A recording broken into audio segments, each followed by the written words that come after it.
یو سړي ته خپله ښځه ډېره پاک او نیکه ښکارېده، ځکه چې دغې ښځې به د خاوند په وړاندې هر وخت د نیکۍ او ثواب خبرې کولې. له دې وجې د سړي په خپله ښځه ډېر باور و، او دغه باور هغه وخت انتها ته ورسېدو کله چې ښځې خاوند ته وویل چې زموږ په کور کې دغه ولاړه د توت ونه له ویښه ووهه. سړي ورته وویل چې د ونې وهلو وجه راته وښیه. نو ښځې ورته وویل چې زموږ غسلخانه د دې ونې لاندې ده، او کله چې زه غسل کوم نو اکثر په ونه کې مرغۍ ناستې وي او زما ستر ترې ماتیږي. هسې نه چې د قیامت په ورځ په دغه خبرو په ګریب کې راشم. خاوند د ښځې د حیا نه لا زیات متاثره شو او په کور کې ولاړه ونه په تبر له ویښه ووهله. وخت تېرېدو د سړي په خپله ښځه ډېر اعتماد مضبوط شو. یو ورځ دغه سړی خلاف معمول کور ته راغی او په خپل کور کې د ښځې سره بل سړی ولیدو. ډېر زیات خفه شو. اول یې یقین نه راتلو، خو چې باور یې خاص کړو نو دغه سړی د کور نه نیغ راووت. زړه یې په وینو جړل، په دې چې کومې ښځې ده ته د ځان نه د زمانې زبرګه جوړه کړې وه او د نیکۍ او عبادت مسلې یې په هوا الوزولې. هم د هغې په کټ کې یو غیر محرم ولیدو. سړی په کړي اعتماد پښیمانه و. اوس هغه ته په دغه ځای کې اوسېدل ناشوني وه.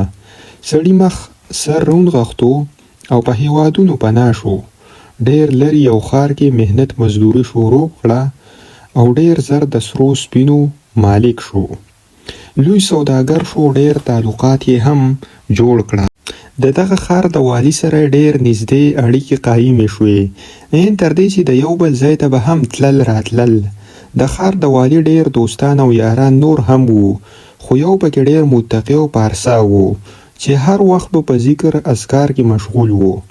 په بازار چې به تېرېدو نو مخ به یې پټ کړی وو چې په غفلتو غفلتو یې نظر ونه لګي. دغه شان په لاره به دومره محتاط تللو چې د پنجو سرونه به یې لګول، په دې خیال چې هسې نه میږي ازار نه کړي. د دې سوداګر به د دغه بزرګ سره کله کله د ښار د والي په ځای کې لیدل کتل کېدل. یو ځل د ښار والي د کور نه غلا وشوه. والي د غل معلومولو دپاره هر حربه او لار په کار راویسته، خو هغه د غل په معلومولو کې بریالی نه شو. د ښار والي که یو خوا په غلا شوي مال دولت خفه و، نو بل خوا هغه د خپل کور په بېعزتۍ هم ډېر زیات پریشانه و. هر وخت په سوچونو کې ډوب و. دې سوداګر چې به خپل دوست په داسې پریشانۍ کې ولید نو ډېر به ودردېدو. سره د دې چې د سوداګر په زړه کې د ښار د والي دپاره ډېر څه وو، خو د حیا له وجې غږ نه شو کولی. اخر یو ورځ ټینګ نه شو. د ښار والي ته یې وویل چې ستا د کور نه غلا هم دغې بزرګ کړې ده. څوک چې د ریا په جامه کې د نورو خلکو سره سره تا هم دوکه کوي. والي حیران شو چې ته په دومره پاک سړي دومره ناولې الزام څنګه لګوې.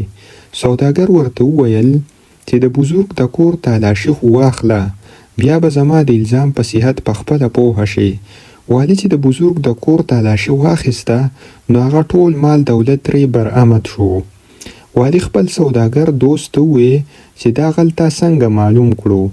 هغه ویل چې زما دا تجربه شوې ده چې کوم سړی ځان ډېر پاک او نیک ثابتوي نو ریا کوي، نو هم دغه باطناً ګنده او ناپاکه وي. دا بزرګ چې به ما لیدو نو ځان به ډېر پرهیزګار ګڼلو او نور خلک به ورته هسې بوس کامبور ښکارېدل.